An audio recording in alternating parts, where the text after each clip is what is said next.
In April of 1841, Silas Ruttold made a statement that stunned even the meanest plantation owners in South Carolina. He was putting his daughter, Catherine, a 28-year-old woman weighing over 260 pounds, under the total control of an enslaved man named Ezekiel Cross. He was not to be her nurse or her friend, but her master in every way that mattered, except on official paper. The white society of Colleton County was outraged, but they had no idea what Ruttold was truly doing or what Ezekiel Cross would do to Catherine over the coming months. By November, Catherine's body had changed in ways nobody could explain. 13 men were dead, and Cypress Grove Plantation was nothing but ashes. What really happened between that enslaved man and the plantation owner's daughter? What did he do to her that scared everyone who saw it? Before we find out the disturbing truth, please subscribe, hit that bell button, and write your state in the comments below. Now, let me take you back to where it all started. Springtime in Colleton County arrived with heavy heat and humidity that made the air feel thick. The Comer River moved slowly through the low country, its dark water showing the reflection of Spanish moss that hung from live oak trees like ghosts. Rice fields stretched for miles. These flooded fields were worked by hundreds of enslaved people who moved through water up to their knees from morning until night. This was wealth built on pain, money made from human sadness. All of it was excused by men who convinced themselves that cruelty was simply the natural way of things. Cypress Grove Plantation sat on 800 acres of decent land. Its owner, Silas Ruttold, was not quite part of the county's top elite, but he desperately wanted to be. He owned 58 enslaved people, which made him rich by most standards, but barely qualified him as mid-level in local society. The truly powerful families owned thousands of acres and hundreds of slaves. They spent summers in Charleston and sent their children to schools in the North. Their names carried power that could open doors or ruin reputations with a single word. Silas had married Elizabeth Yancey in 1812, a marriage that brought some land and a respected last name. Elizabeth had been a practical woman who kept perfect records and seemed more interested in money than social climbing. She died giving birth in 1813 to a daughter named Catherine.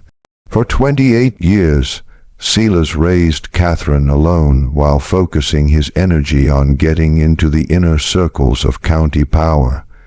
He was a tall man, thin like people who forget to eat because they are obsessed.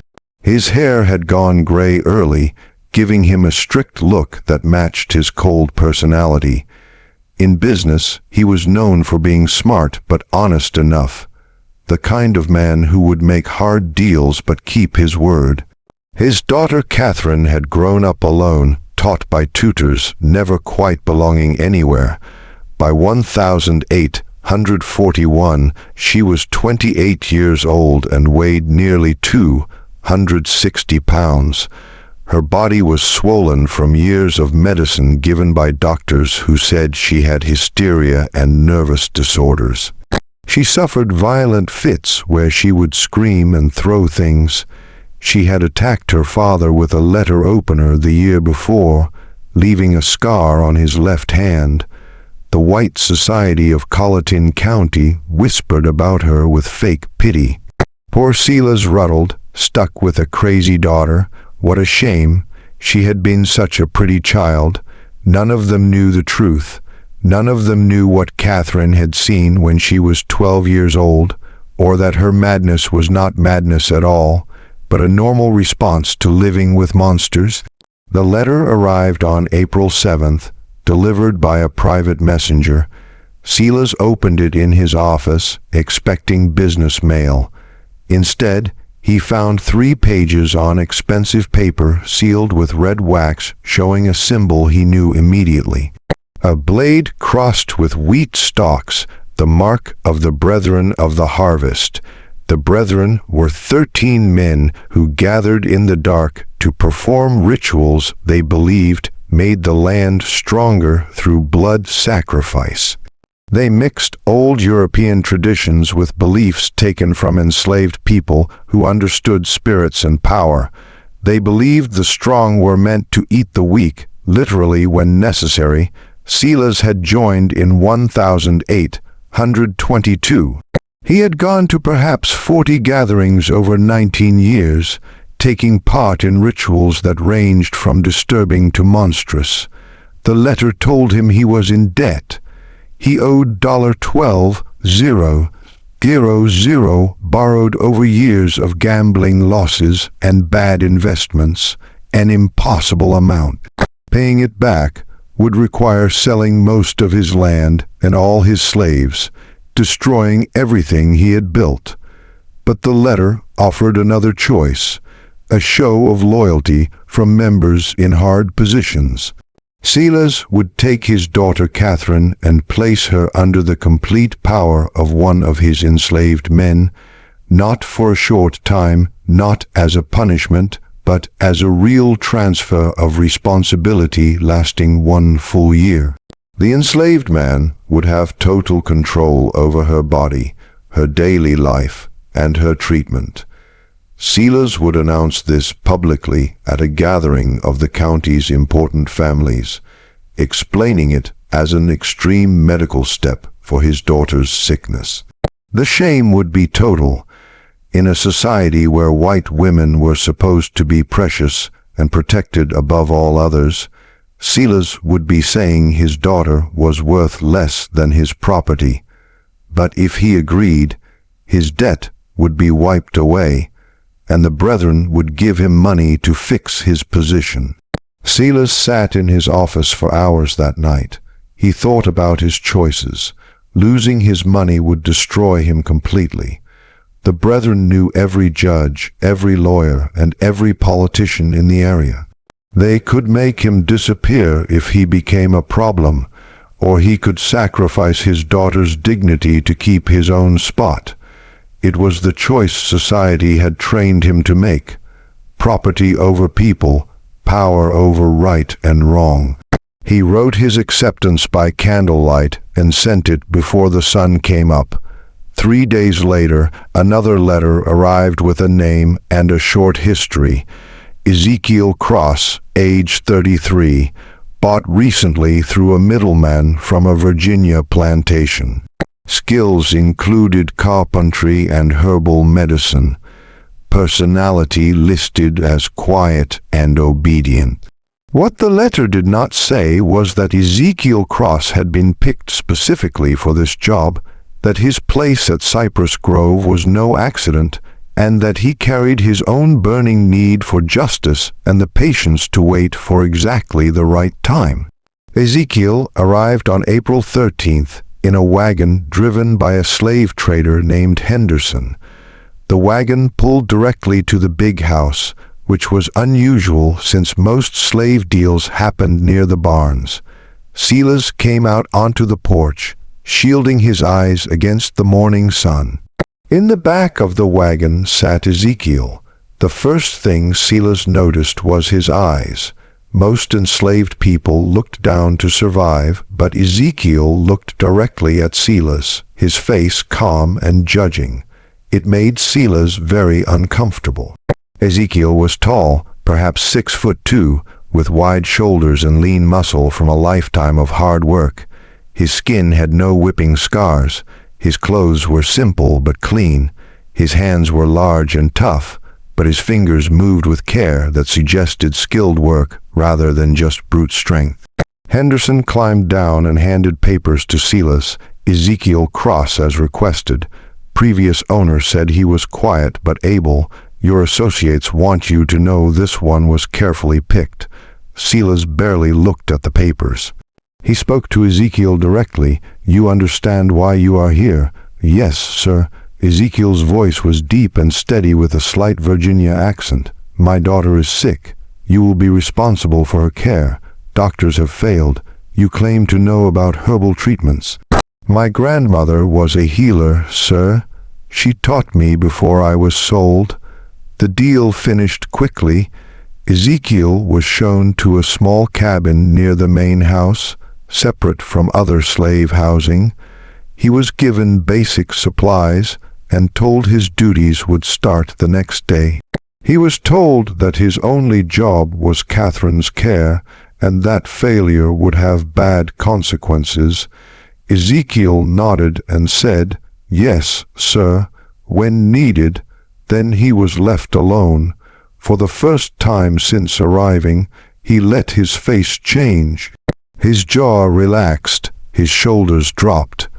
He sat on the bed and pulled a small cloth bundle from inside his shirt.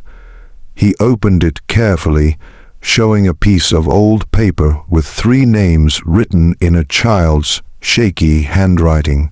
Sarah, Benjamin, Ruth, his wife, his son, his daughter, sold away from him 3 years ago to a plantation in Alabama known for working slaves to death.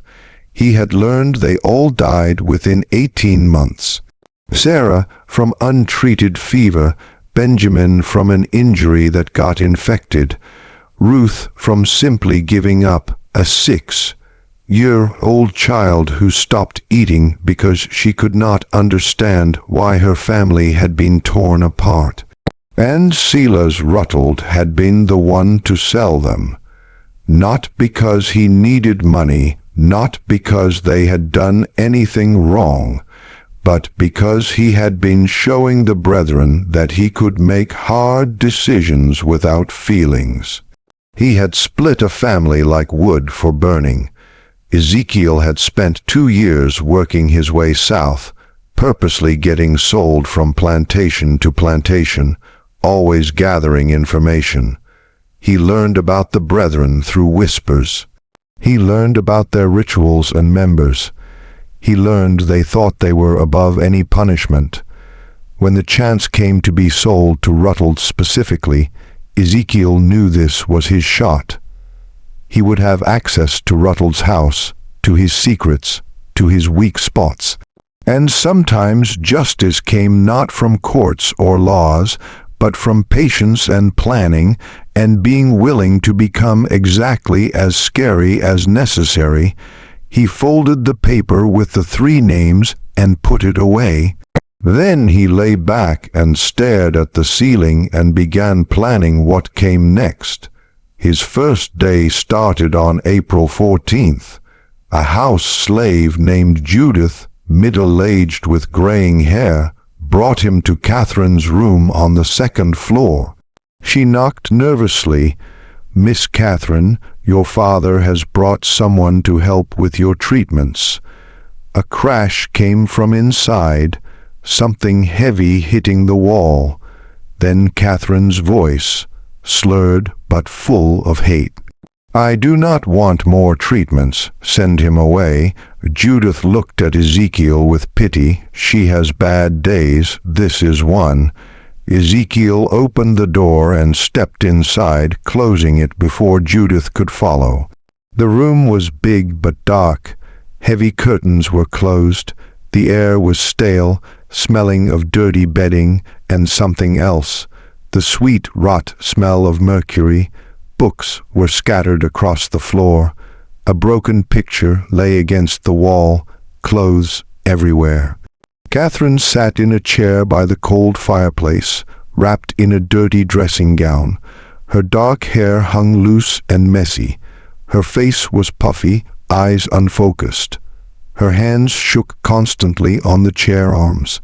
She looked at Ezekiel with confusion, then fear, then anger. "Who are you?" I said. "No more doctors." "I am not a doctor, miss. My name is Ezekiel. Your father asked me to help you." "Help?" She laughed roughly. "That is what they all say. Help, treatment, medicine. They mean poison. They mean chains. They mean silence." She stood up suddenly, swaying. "I know what this is. He is punishing me again for remembering, for speaking, for refusing to forget." Ezekiel stood still, not threatening. "What are you supposed to forget?" The question surprised her.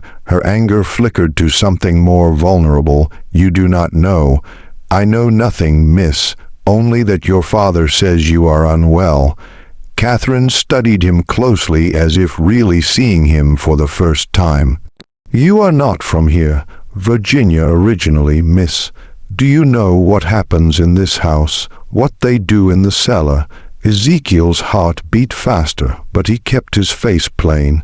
"I do not know what you mean. Liar. No heat in it. Just exhaustion. Everyone lies. It is easier than truth." She sat down heavily. "Leave me alone. Tell my father his newest torture failed." But Ezekiel moved to the window and pulled open the curtains. Sunlight flooded in. Catherine cried out, covering her eyes. "When did you last go outside, miss?" "I cannot walk that far. I am too weak." "When did you last eat without laudanum in it?" "The medicine is necessary. Doctors say so." "What if the doctors are wrong?" Her hands came down from her eyes. She stared at him with hope and fear mixed. "What did you say?" Ezekiel turned from the window. This was the moment, the first card played. "I said, what if the doctors are wrong? What if everything you have been told about your sickness is designed not to help you, but to keep you controllable? What if your father has been poisoning you for years to make sure you never become well enough to speak about what you saw?" Absolute silence followed. Catherine's eyes went wide, her shaking hands stopped. For 30 seconds she just sat there, her mind working. When she spoke, her voice was different, clearer. "He told you." "Your father told me nothing, miss, but I have eyes. I know mercury poisoning. I know long-term laudanum use. Healthy women do not become like this without someone working hard to make them that way. Why would you say this?" Suspicion crept back. "This is a trick. You are testing me." "I am telling you, I can help you become truly well, clear-minded, strong enough to walk out of this room, but it will not be easy.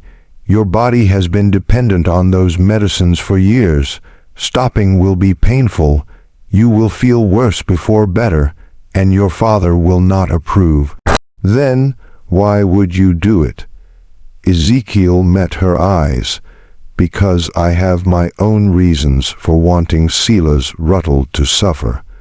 And the best way to make him suffer is to give him back a daughter who is sane enough to remember everything and strong enough to speak about it." The truth was dangerous to speak so plainly, but Catherine was damaged, not stupid.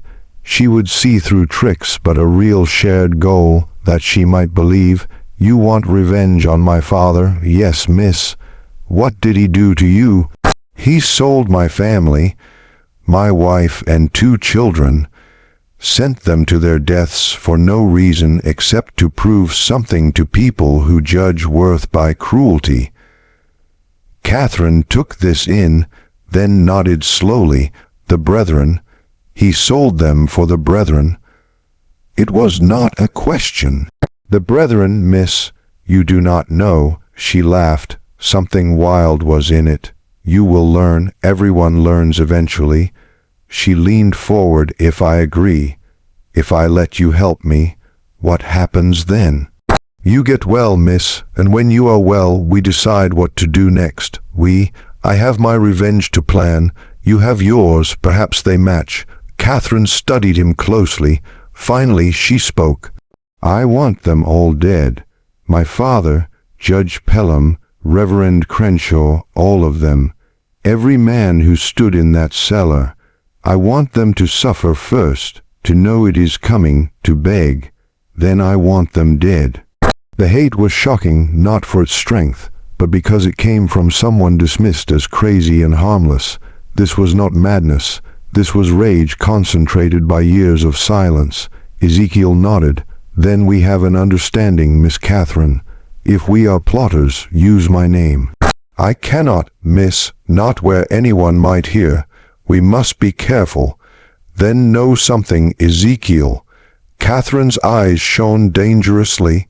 I have killed before 3 people, house slaves, who might have told my father about my clear moments. I cannot remember exactly how. The laudanum blurs everything, but I know I did it. They disappeared. Their families were told they ran away. She smiled terribly. So if you plan to betray me, to use me, then dispose of me, know that I am not a victim. I am something worse. Ice ran down Ezekiel's spine. He had expected a friend, not someone whose ability for violence might exceed his own, but he kept steady. I believe you, miss, and I will not betray you. Good. Catherine stood more steadily. Then let us begin. But I have one condition. When this is over, when we have had our revenge, I want to die. I do not want to live with what I have seen and done. You will help me with that too. Agreed. Ezekiel had not expected that, but he was committed now. Agreed. Then we have a deal. Catherine held out her hand. After waiting a moment, Ezekiel shook it. Her grip was stronger than expected. Over the following week, Ezekiel began Catherine's treatment. He slowly lowered her laudanum, replacing some with herbal mixtures. Valerian root for nerves and sleep. Chamomile for stomach trouble. Milk thistle to help her liver handle the built-up poisons. The process was brutal. Catherine spent 3 days in bed with fever, shaking, and vomiting. Ezekiel stayed with her through it, holding a bowl while she was sick, wiping her face with cool cloths, speaking quietly just to remind her she was not alone. When the worst passed, she was weak but clearer than she had been in years. The constant shaking decreased. Her speech was less slurred. She could focus on reading. Then real work began. Ezekiel had her walking short distances at first, from her room to the hallway end and back. It exhausted her, but he insisted, every day a little further. He changed her diet, bringing lean meats and vegetables instead of heavy pastries.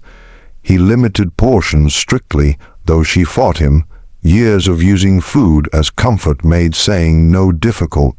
While working on her body, they talked. Catherine told him about the cellar, about what she saw at age 12. She described it in detail that made Ezekiel's stomach turn, but he listened without stopping her. She told him about years of being told she was crazy. Her father convincing everyone, including herself, that she was mad, that she made up memories, that nothing she said could be trusted. She told him about the journal she kept hidden. Pages listing dates and times when her father left late at night, names of visitors at strange hours, sounds from below that should not be possible.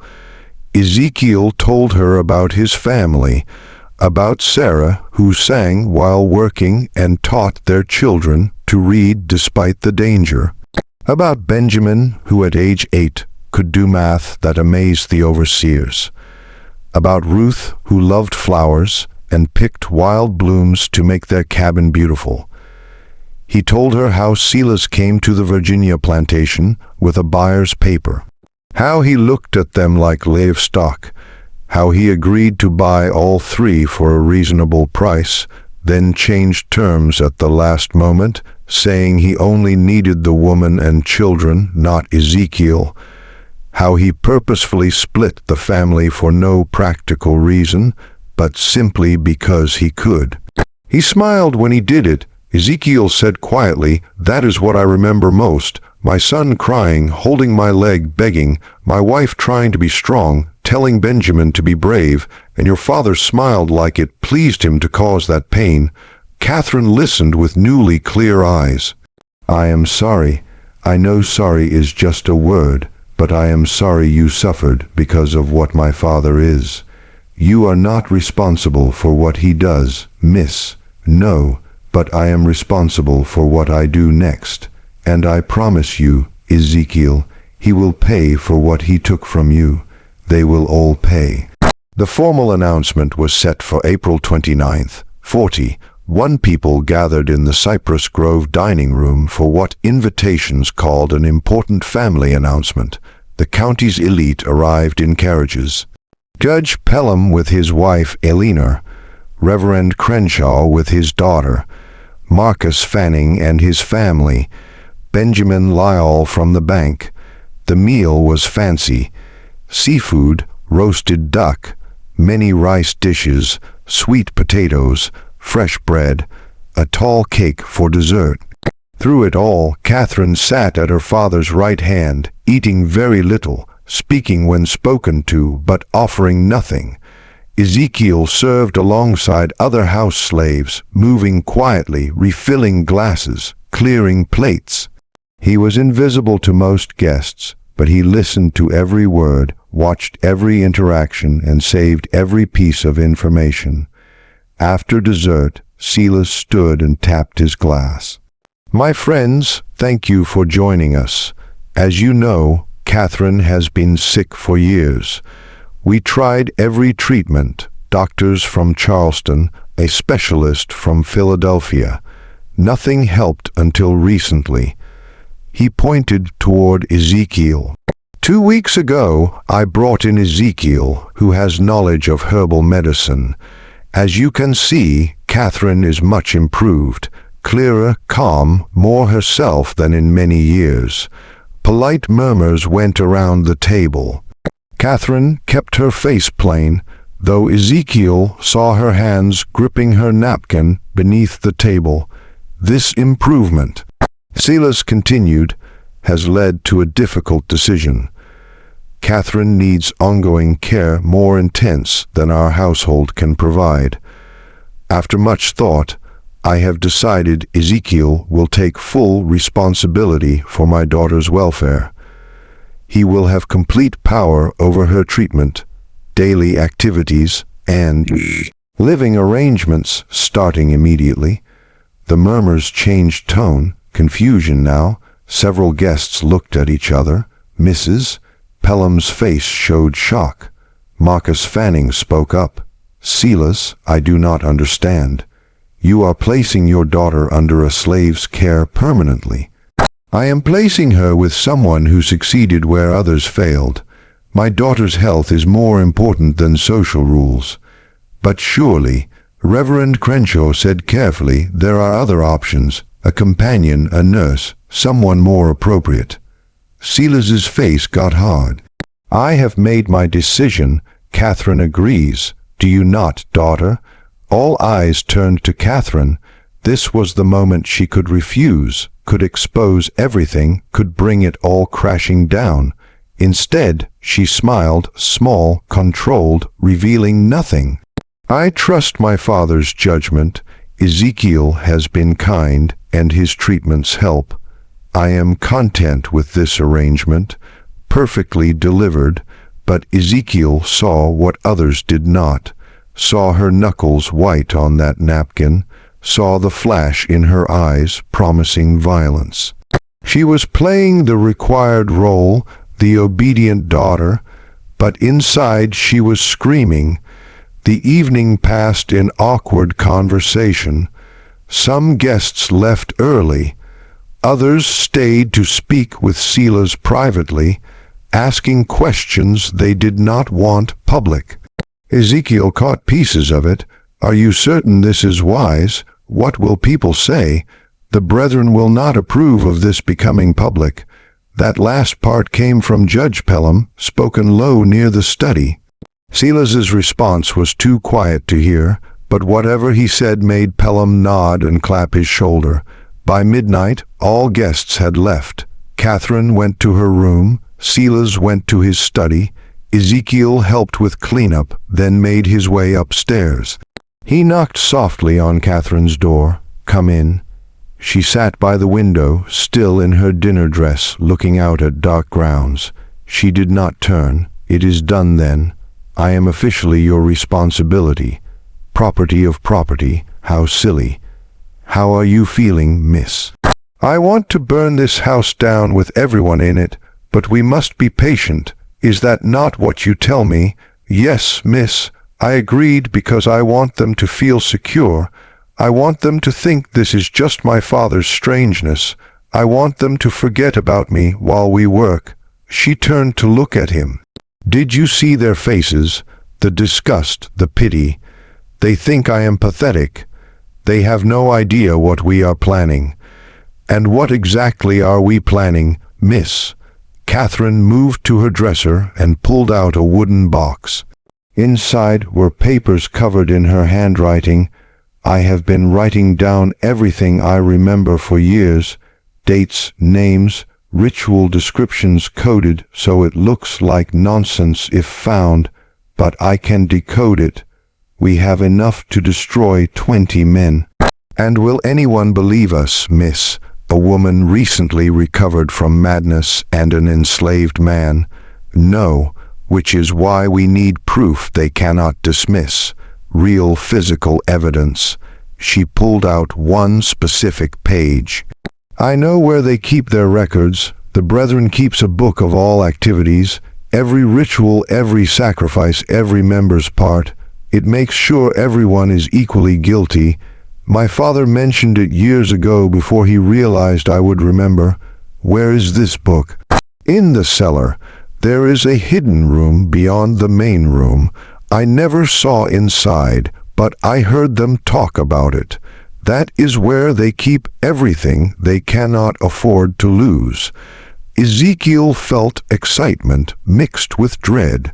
Such a book would be crushing evidence, but getting it meant going into the heart of the Brethren's territory. We would need to get to it when the house is quiet. My father travels to Charleston monthly for business. The next trip is May 14th. He will be gone 3 days. That gives us 2 weeks to prepare. We need the cellar layout, every room, every hiding place. I can help. I have been thinking about this for 16 years. I know exactly what needs to happen. They spent an hour going over details, speaking in whispers. Catherine drew the cellar layout from memory. Ezekiel asked about guards, keys, slave schedules. When he left a room, it was nearly 2:00 in the morning. He made his way to his small room, mind racing. He was fully committed now to a plot with a woman who was brilliant and damaged and frightening. He pulled out the paper with his family's names and looked at it by candlelight. I am doing this for you, for Sarah, for Benjamin, for Ruth, for every person who suffered because men like Selah's Ruttled believe power gives them the right to destroy lives. He blew out the candle and lay in darkness, listening to the house settle. Somewhere below in a cellar he had never seen were secrets that could tear apart South Carolina's most powerful families. In 2 weeks he would go down there to find them. The 2 weeks passed with fake calm. Catherine continued improving. Her weight dropped. Her mind stayed sharp. She walked further each day. More importantly, she was translating sections of her coded journals for Ezekiel, filling in details about the Brethren that made his blood run cold. The Brethren was not unique to Colleton County. It was part of a larger network across the South. Connected societies in Charleston, Savannah, New Orleans, Richmond. Different names, but always the same structure. Wealthy men who believed their power came from ancient practices of dominance and sacrifice. They believe they continue traditions going back thousands of years. Catherine explained one afternoon. European mystery cults mixed with things learned from enslaved people. They twisted it into something monstrous, an excuse for things that have no excuse. And the sacrifices, not always human.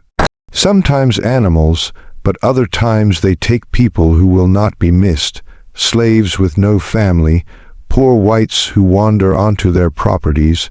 Once I heard my father mention a child, but I do not know if that was literal.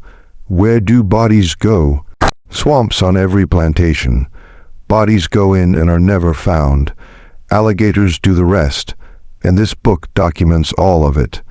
Every ritual for 40 years. Names, dates, descriptions. They keep it because they need mutual guilt. Everyone equally guilty, so no one can expose the others without destroying themselves. May 14th arrived. Silas left for Charleston early in the morning, taking his carriage and manservant. He would stay with partners, attend to business, expected back the evening of May 16th. That gave them almost 3 full days. They waited until nightfall before moving. The house settled into its evening routine. By 10, the main house was silent. They met in Catherine's room. She had changed into simple dark clothes, allowing freedom of movement. Her hair was pulled back tightly. She looked like someone preparing for battle. "Are you certain, miss?" "I have never been more certain. Let us go." The cellar entrance was in the kitchen behind the pantry. The door looked like wall paneling, but pressed right, it clicked open, showing narrow stairs going down into darkness. The smell hit immediately, damp earth and old smoke, and something organic and rotten. Catherine noticed his reaction. "You get used to it." "I wish I could say you stop smelling it, but I would be lying."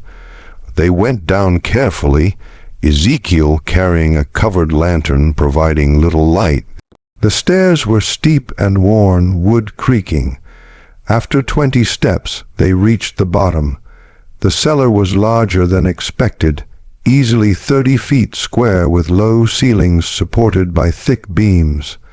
The floor was packed earth, walls lined with stones weeping moisture. At the center was what Catherine called the altar, though now it looked like just a heavy wooden table. But dark stains on its surface and grooves carved in the edges told their own story. Around the room were candle holders, clay jars sealed with wax, wooden boxes, a rack holding black robes with red trim. Along one wall, shelves holding books and papers. Catherine moved with the certainty of someone following a memorized map. She led Ezekiel to the far wall where stones seemed solid, but she pressed one particular stone and something clicked. A section swung inward, showing another chamber. This room was smaller, 10 feet square, and here the brethren kept its secrets.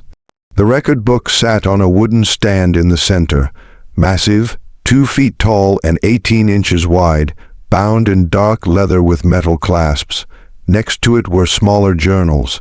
Around the walls were shelves containing jars Ezekiel refused to look at too closely. "There," Catherine whispered, pointing, "that is what we need." Ezekiel moved to the stand and opened the book carefully. Pages were thick paper covered in neat handwriting, names and dates going back to 1800. Ritual descriptions written in clinical detail, like scientific experiments rather than crimes. He began reading, and with each entry his horror deepened. These men had not just committed occasional violence. They made it a system. Regular gatherings every 6 weeks, rituals timed to farm cycles, believing blood fed the land. They had killed at least 37 people over the years, probably more. Mostly enslaved people, but also poor whites, native people, anyone vulnerable. And notes about eating: they had not just killed, they had eaten. Pieces of victims prepared in specific ways consumed during ritual meals they believed gave them power. "Dear God," Ezekiel whispered, "this is worse than I imagined. I tried to tell you." Catherine's voice was flat. "I watched them when I was 12. I watched them cut pieces from that woman on the altar. I watched my father raise a cup and drink. Then I spent 16 years being told I was insane, that I imagined it all. But I knew, I always knew." Ezekiel turned pages looking for entries about his family. He found them in October 1838. 3 lines, purchased family unit from Virginia, woman Sarah, children Benjamin and Ruth, separated from male to show resolve, sent to Alabama contact, payment received. 3 lines, that was all his family's destruction deserved. We need to take this, Ezekiel said, voice tight with rage. No. Catherine's hand was on his arm. If we take it now, they will know immediately. We need to copy the most important entries first. She was right. But Ezekiel wanted to burn everything. But revenge required patience, required being smarter than the enemy. They spent 3 hours working. Catherine had brought paper and ink. She copied entries about specific rituals, focusing on ones naming current members. Ezekiel wrote down victims, creating a list of names and dates that could potentially be checked against other records. Exhausting work made worse by the content. Several times Ezekiel had to stop, hands shaking too badly. Once Catherine left the chamber entirely, overcome by memories, but slowly, methodically, they built their case. Page after page of evidence. They were so focused, neither heard footsteps on the cellar stairs. The first sign something was wrong was when light flared in the outer chamber, lantern light much brighter than their single lamp. Ezekiel looked up sharply, blood going cold. Silas Ruttled stood in the doorway, flanked by 2 other men. Behind them, at least 4 more figures in the main cellar. I must admit, Silas said calmly, I am impressed. I did not think you would find the inner chamber. Catherine stood slowly, placing herself between her father and Ezekiel. You were supposed to be in Charleston. I was supposed to be, but I never trusted your sudden healing, so I made plans. I left this morning, yes, but I returned this afternoon and watched the house all evening, waiting to see what you would do. He stepped into the chamber, the 2 men blocking the exit. Did you really think I would not guess this, that I would not prepare for the possibility you might remember, might seek revenge? You have been poisoning me for 16 years. Catherine's voice was steady despite everything. And you expect me to simply accept that? I expect you to understand it was necessary. You saw something you should not have as a child. You could not understand. I could not allow you to destroy everything. I was 12, and I watched you murder a woman and eat her flesh. That was not fear, Father. That was a reasonable response to witnessing evil. Evil, such a simple word. Silas moved further into the room, eyes moving between Catherine and Ezekiel. And you, using my daughter to get to me, filling her head with ideas of revenge. Ezekiel said nothing, figuring distances and odds. 7 men against 1, with Catherine in no condition to fight. The situation looked hopeless. Silas seemed to read his thoughts. Do not do anything foolish. I do not want to hurt either of you, not permanently, but I cannot have this rebellion continuing. He pointed to the men behind him. Bring them upstairs. We need to discuss what happens next.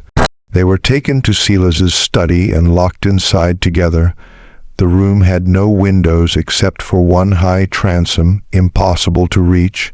The door was heavy oak, locked from outside. As soon as they were alone, Catherine moved to Ezekiel. Are you hurt? No, miss, but we are in serious trouble. Yes, but not as much as you think. She pulled something from inside her dress, the papers they had been copying. I managed to keep these. He did not search me. Too confident. That will not help if we are dead. We are not going to die. Not tonight. Catherine's eyes were calculating. My father will want to fix this without killing me if possible. I am still his daughter, his blood. That gives us leverage. Over the next hour, they heard arrivals, voices in the hall, men gathering. The brethren was assembling. Finally the door opened. Marcus Fanning stood there, face grim. "They are ready for you. Come peacefully, and you will not be harmed." They were led down to the cellar again. This time the main chamber had been changed. All 13 brethren members were present, dressed in ritual robes. Candles burned in every holder. The altar was covered with a red cloth. 13 chairs arranged in a perfect circle, all occupied except Silas's at the altar's head. Ezekiel and Catherine were put in the circle's center, forced to stand facing Silas. The other members watched with faces ranging from curiosity to hostility. Silas removed his hood. "Brothers of the harvest, thank you for coming on short notice. We face a crisis. My daughter and her partner discovered our inner chamber. They saw the book. They were copying entries when I interrupted them." Judge Pelham spoke up. "Then they must be silenced permanently. This is not complicated." "I disagree." Silas held up a hand. "My daughter is blood. I cannot simply dispose of her without using other options first. And the man represents an opportunity." "What opportunity?" Reverend Crenshaw asked. "To test something I have long believed, that a person can be drawn into our work through their own actions if framed correctly." Silas turned to Ezekiel. "You want revenge on me. You want to destroy me for what I did to your family. I understand that. But what if I offered you a different kind of revenge, a more meaningful one?" "I do not understand," Ezekiel said carefully. "I am offering you membership, not as an equal. The brethren does not accept men of color as full members, but as an associate. You would attend our gatherings, take part in rituals, and in exchange I would give you what you want most. My family is dead. You cannot give me what I want." "No, but I can give you revenge against the people who killed them. The plantation owner in Alabama who worked your wife and children to death. His name is Edward Gaines. He is not part of the brethren. He has no protection from us. If you join us, prove your loyalty, I will give you resources. Destroy him, money, information, whatever you need to make him suffer as you have suffered." The offer hung in the air, sick in its planning. Join the men who destroyed his family to get revenge on another monster. "And if I refuse, then you and Catherine both die tonight. Your bodies go into the swamp. No one will ever know what happened. The papers Catherine was copying will be burned. Her journals destroyed. Everything continues as it always has." Silas spread his hands. "But if you accept, you live. Catherine lives, you get your revenge. All it costs is your soul." Ezekiel looked at Catherine. Her face was pale, but she gave him the slightest shake of her head. "Do not do it. Whatever happens, do not become them." But Ezekiel was thinking about accepting, about getting inside their group, about gathering more evidence, about buying time. He looked back at Silas and Catherine. What happens to her? She returns to her room, resumes her medications, forgets what she has seen. The alternative is she dies alongside you. No, Catherine's voice cut across the chamber. "I will not forget again. I will not be silenced. Kill me if you must, Father, but I will not pretend I do not know what you are." Silas's face hardened. "Then you have made your choice. Wait." Ezekiel spoke quickly. "I accept, but on one condition. Catherine goes free, not back to her room. Free, let her leave this house, leave South Carolina. Give her money to start over. If you do that, I will join you." Several brethren members shook their heads. But Judge Pelham spoke. "The boy makes a point. The girl is already broken. Even if she spoke, who would believe her? But a man willing to join us, to be complicit, that is valuable. That proves our power extends even to those who hate us." Silas considered. Finally, he nodded. "Very well. Catherine will be sent north. I have associates in Philadelphia who will take her in. She will be given a new identity and money to live on, but she can never return to South Carolina. Never contact anyone from her old life. She will be dead to everyone here." "Agreed." Catherine stared at Ezekiel. "No, I will not leave you two." "Agreed." Ezekiel interrupted. "She goes free. I join you. Then we have a bargain." Silas turned to the others. "Catherine leaves tomorrow. Ezekiel's initiation will be in 3 weeks at the next regular gathering. Until then, he remains at Cypress Grove under watch. If he tries to escape or contact anyone, the deal is void and both die." "Understood." Ezekiel nodded. Catherine looked like she wanted to argue, but Ezekiel caught her eye and shook his head slightly. "Trust me." Catherine left the next morning. A closed carriage took her away at dawn. Ezekiel watched from his cabin window as it rolled down the long drive and disappeared into the trees. She had not been allowed to say goodbye. He had not been allowed to speak with her after the argument in the cellar. But as she had been taken to her room the previous night, she had looked back at him once, and in her eyes he had seen something that gave him hope. She understood. She knew he had not truly surrendered. She knew this was strategy, not defeat. The question was whether she would actually go to Philadelphia or whether she had her own plans. The 3 weeks that followed were the longest of Ezekiel's life. He was kept under constant watch. 2 overseers followed him everywhere. He was not allowed to leave the plantation grounds. He was given lowly work to keep him busy, meaningless tasks that accomplished nothing but filled time. But he was also given access to the main house, to the study where Silas kept his papers, to the cellar where the next gathering would take place. They were watching him, yes, but they were also testing him, seeing if he would try to escape, seeing if he would attempt damage. Ezekiel did neither. He played the role of a defeated man who had made a practical choice for survival. He was quiet, obedient, asked no questions, caused no problems. But he was watching everything, learning the routines of the house, noting which slaves could be trusted, which overseers were cruel, which brethren members visited regularly. He was building a mental map of how everything worked, looking for weaknesses. And at night, alone in his cabin, he thought about what was coming. His initiation would require participation in their rituals.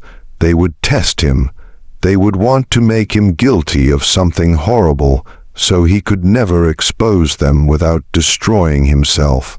He thought about how far he was willing to go, what lines he would not cross, even for revenge, whether there was any act so terrible that justice did not justify it. He did not have good answers to those questions. On June 2nd, the night before his initiation, Silas came to his cabin. It was late, after midnight. Ezekiel woke to knocking and opened the door to find his owner standing there alone. "May I come in?" Ezekiel stepped aside. Silas entered and looked around the empty room. Finally he spoke. "Tomorrow you will become one of us. Not fully, never fully, but enough. I want you to understand what that means. I understand what I agreed to. Do you truly?" Silas sat on the single chair uninvited. "The Brethren has existed for 43 years. In that time, we have never lost a member to exposure, never had someone break our code of silence. Do you know why? Because everyone is equally guilty, partly, but also because we take care of each other. A man joins the Brethren and suddenly doors open. Business chances appear, legal problems disappear, enemies find themselves in difficulty. We are not just a society, Ezekiel. We are a network of power that extends across the entire South. Once you are part of that network, even as an associate, you will have access to resources you cannot imagine. And in exchange, I help you murder people." Silas did not flinch. "In exchange, you help us maintain the natural order, the strong over the weak, the powerful over the powerless. That is how the world has always worked. We simply acknowledge it and use it to our advantage. You killed my family to show your loyalty to that order. I did, and I would do it again because feeling is weakness. Love is weakness. The moment you allow yourself to care more about individuals than about power, you have already lost. Silas leaned forward. But here is what I want you to understand. Your family is dead. Nothing you do will change that, but you can ensure their deaths meant something. You can use the power the Brethren offers to prevent other families from suffering the same fate. You can work from inside our group to make changes, to push for less brutal treatment of slaves, to ask for better conditions. You will have a voice at our table that is worth something. It was almost convincing, almost, the idea that Ezekiel could become some kind of fixer from within, using his position to help others. But he knew it was a trap, an excuse. The moment he took part in their rituals, he would be compromised. The moment he accepted their power, he would be corrupted by it. "Why are you telling me this?" Ezekiel asked. "Because I want you to succeed, because having you as an ally is more valuable than having you as an enemy, because I killed your family, but I do not want to kill you." Silas stood up. "Tomorrow night, you will be asked to do something difficult. Something that will test whether you truly commit to this path. I am telling you now, whatever you are asked to do, do it. Do not hesitate. Do not show weakness, because if you fail the test, both you and Catherine die. Yes, I know she is not really in Philadelphia. I know she is hiding somewhere planning her own revenge, but I have people watching for her. The moment she surfaces, if you have not proven yourself, she will be found and killed. Do you understand?" Ice flooded through Ezekiel. Catherine was alive, but she was in danger, and his actions tomorrow would determine whether she lived or died. "I understand," he said quietly. Silas nodded and left without another word. Ezekiel sat alone in the dark cabin, thinking about the impossible position he was in. He had to take part in something monstrous tomorrow, had to prove himself to monsters, had to become guilty of evil, or he had to find another way, a third option that neither Silas nor the Brethren expected. He pulled out the paper with his family's names, looked at them in the moonlight coming through the window. "Forgive me," he whispered, "for what I am about to do, for what I have to become. I promise you it will not be for nothing." The gathering began at midnight on June 3rd. Ezekiel was brought to the cellar by 2 Brethren members, who stripped him to the waist and tied his hands behind his back. They led him down the stairs into the candlelit chamber, where all 13 members waited in their robes. Silas stood at the altar's head. "Brothers of the harvest, tonight we conduct an initiation unlike any in our history.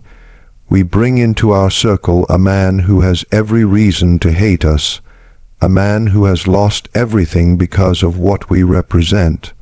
We do this to prove that our power extends even to our enemies, that anyone can be brought into the fold if the price is right."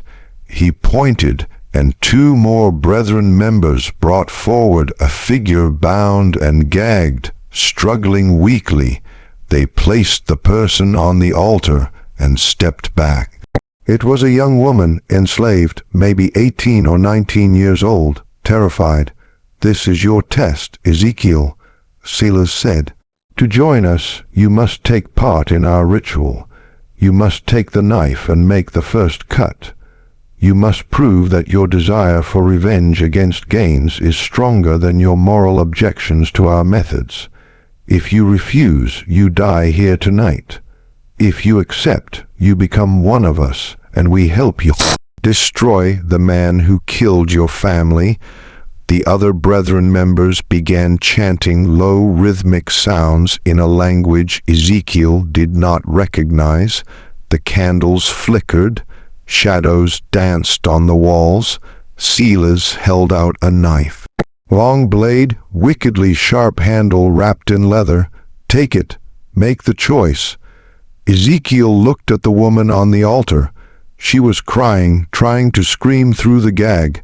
Her eyes found his, and in them he saw every enslaved person who had ever suffered at the hands of people like the brethren. He saw Sarah, Benjamin, Ruth. He saw himself. He looked at the knife, at Selah's, at the 13 men watching to see what he would do. This was the moment, the point where he would either become a monster or die resisting. But there was a third option, one he had been planning for 3 weeks, one that required perfect timing and absolute commitment. He took the knife. The brethren members nodded, approving. Selah's smiled. The chanting increased in volume. Ezekiel stepped toward the altar. The woman's eyes went wide with terror.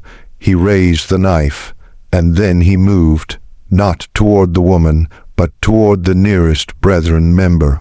The knife flashed in the candlelight and buried itself in the man's throat before anyone could react. Blood sprayed. The man collapsed. Ezekiel grabbed the fallen member's robe, pulling it off in one motion. He threw it over the nearest candles, plunging half the room into darkness. Chaos erupted. He moved through the confusion like violence in human form, years of rage focused into action. He grabbed another man, using him as a shield as someone swung at him, threw the body into 2 more members, tangling them, kicked out at a knee, heard bone crack, grabbed a candle holder and smashed it into a face. The brethren were powerful men, but they were not fighters. They were soft, privileged, used to others doing violence for them. Ezekiel was none of those things. He fought toward the altar where the woman lay, grabbed her, cut her bonds with the knife he had somehow kept hold of. "Run!" He shouted up the stairs. "Run!" She scrambled off the altar and ran. Ezekiel turned back to face the remaining brethren members, 7 of them still standing, blocking the stairs. "You have made a terrible mistake," Selah said, his voice steady despite the blood. "You have killed yourself and Catherine both." "Maybe," Ezekiel said, "but I will take as many of you with me as I can." What he did not know was that above them in the main house, Catherine had returned. She had never gone to Philadelphia. She had been hiding in the slave quarters, waiting, planning, gathering allies among the enslaved people of Cypress Grove. And when she heard the noise from the cellar, when she saw the young woman burst from the kitchen screaming, she knew it was time. The reckoning. Catherine had spent 3 weeks recruiting. She had moved from plantation to plantation under cover of darkness, speaking to enslaved people she had known her whole life, people who had watched her grow up, who had suffered under her father's ownership. She told them about the brethren, about the cellar, about the rituals, and she told them that tonight was the night they could end it. 23 people came, men and women who had nothing left to lose, who had lost children to the brethren's rituals, who had watched friends disappear into the swamps, who had endured decades of brutality from men who believed themselves untouchable. They came armed with tools from the field, axes, blades, hammers. They came with rage that had been building for generations. When the young woman burst from the cellar, Catherine led them down. The brethren members, still trying to subdue Ezekiel, did not hear them coming until it was too late. The enslaved people flooded into the cellar like a tide. There was no mercy in what followed, no hesitation. These were people who had been told their entire lives they were property, that their suffering did not matter, that their lives had no value. Now they were proving how wrong those beliefs were. The brethren tried to fight. Judge Pelham pulled a pistol but was struck down before he could fire. Reverend Crenshaw begged for mercy and received none. Marcus Fanning tried to run up the stairs and was dragged back down. Selah's Ruddled, seeing everything collapse around him, tried one last desperate play. He grabbed Catherine, pulling her to him with a knife at her throat. "Stop, stop, or I kill her." The room went still. Catherine looked at her father with no fear in her eyes. "Do it. Kill me. It changes nothing. You have already lost. I can still escape. I can still. You can still nothing." Catherine's voice was cold. "You spent 16 years trying to break me, trying to make me forget, trying to convince me I was mad. But you failed. I remembered everything, and I am going to watch you die." She drove her elbow back into his ribs with sudden hard force. His grip loosened. She spun away, and before Silas could recover, Ezekiel was there. They faced each other, the enslaved man and the plantation owner. All the power Silas had held, all the privilege and cruelty, all the years of believing himself untouchable. None of it mattered now. "You took everything from me." Ezekiel said quietly, "My wife, my children, my life. You did it for no reason except that you could, to prove something to men who valued cruelty over humanity." "Please," Silas said. Just that one word, pathetic and desperate. "Did my wife say please? Did my son? Did any of the people you killed in this cellar?" Ezekiel shook his head. "No mercy, not for you, not ever." What happened next was brutal and final. The enslaved people made sure none of the brethren survived.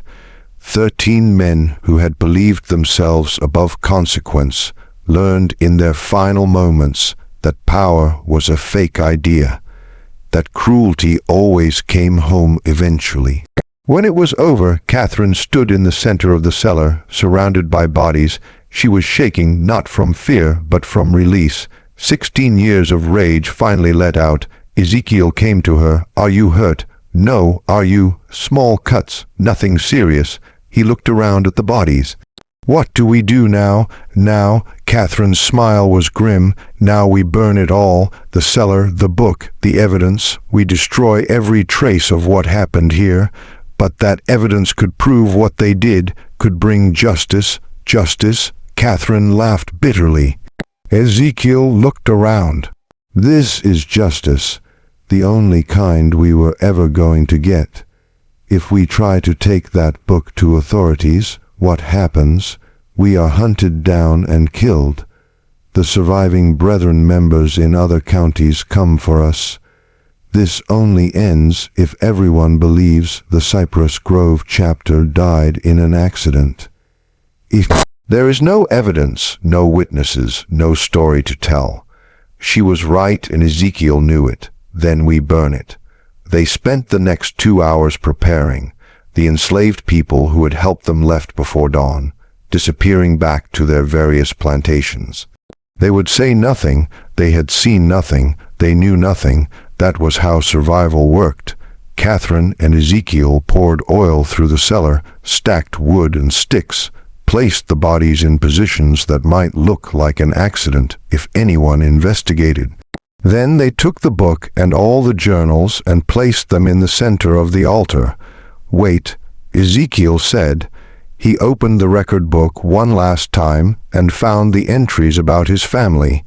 He carefully tore out those pages and folded them, placing them inside his shirt. "For them, so they are not forgotten." Catherine nodded. Then she took a candle and held it to the oil-soaked wood. The fire caught immediately. Within minutes, the cellar was burning. They ran up the stairs and out of the house, stood in the yard, watching as flames took over Cypress Grove Plantation. People would come. Other plantations would see the smoke. There would be questions, but Catherine and Ezekiel had their story prepared. A terrible accident. A candle knocked over in the cellar. The master and his guests trapped below. So tragic, so terrible, no one would ever know the truth. As the sun rose over the burning ruins, Catherine turned to Ezekiel. "What will you do now? Go north, use the chaos of this fire to disappear, maybe find others who want to fight, to create a network that can help people escape." He pulled out the paper with his family's names. "I cannot bring them back, but I can make sure others do not suffer the same fate, and I will go north as well, use the money I have been stealing from my father's accounts for years, start over." She paused. "But I will not forget. I will write down everything that happened here. I will write it all down so that someday, somehow, someone knows the truth. They sealed the records. They will seal your story too, if you try to make it public. Then I will hide it. I will code it. I will leave it somewhere to be found decades from now when we are all dead and it cannot hurt us anymore." She looked at the burning house. The truth has a way of coming up eventually, even when people tried to bury it. They stayed until the fire burned itself out, until Cypress Grove Plantation was nothing but ash and black wood, until there was nothing left to show that 13 men had gathered there to commit horrors. Then they walked away in opposite directions, Catherine north toward Charleston and eventually Philadelphia, Ezekiel west toward the frontier, where enslaved people could disappear into communities that asked no questions. They never saw each other again. The official story was exactly as they had planned, a tragic accident, Silas Ruttled and 12 important gentlemen meeting at Cypress Grove to discuss business when a fire broke out. All 13 died in the cellar, overcome by smoke before they could escape. A terrible loss for Colleton County, funerals with full honors, speeches praising their work for society. Catherine Ruttled was reported to have died in the fire as well. Her father's mad daughter trapped in her room, unable to escape, a particularly sad note to an already tragic event. No one questioned it. No one looked too closely. The enslaved people who had participated said nothing. They had no reason to speak and every reason to stay silent. Most were sold within months to different plantations as Cypress Grove was sold off. They scattered across South Carolina and beyond, carrying their secret with them to their graves. Years passed. The ruins of Cypress Grove were eventually knocked down, the land sold, new buildings built. Life moved on as it always does, covering over the past with the present, but whispers stayed. Stories told in slave quarters late at night about the plantation where the masters burned, about the night justice came to men who thought themselves untouchable, about the woman and the man who made it happen. The stories changed with each telling, becoming legend, becoming myth. But the center remained. That cruelty had consequences. That power was not absolute. That sometimes the powerless found their power. In 1863, during the Civil War, Union troops occupied the area where Cypress Grove had stood. They found signs of old tunnels beneath the property, found bones in the nearby swamp, found marks on trees that suggested ritual sites. But the war moved on, and no one had time to investigate further. In 1971, during construction work, a journal was found sealed in a wall. It listed everything, names, dates, rituals, victims, but as Catherine had said, it was coded, and before anyone could fully read it, the journal vanished from county records. Some say it was destroyed. Others say it was taken by descendants of the Brethren families protecting their ancestors' secrets.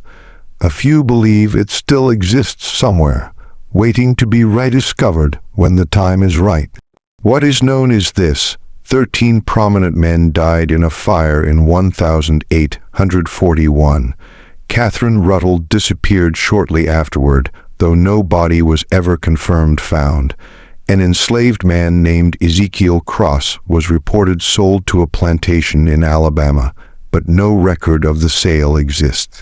And for years afterward, stories went around among enslaved communities about a network helping people escape, led by a man who had faced the monster and won. Whether those stories were true or just hope, no one can say for certain. But sometimes truth lies not in official records, but in the stories people tell, in the memories they keep, in the justice they remember, even when history tries to forget. This mystery shows us that power built on cruelty is never as solid as it seems. That secrets kept in darkness eventually find light. That the people thought to be powerless often hold the most dangerous power of all. The power of witness, the power of memory, the power of refusing to forget. What do you think of this story? Do you believe everything was shown? Do you think that journal still exists somewhere waiting to be found? Leave your comment below. If you enjoyed this tale and want more dark historical mysteries like this, subscribe to Liturgy of Fear. Hit the notification bell so you never miss a story, and share this video with someone who loves mysteries that mix history and horror. These stories need to be remembered. These voices need to be heard. See you in the next video.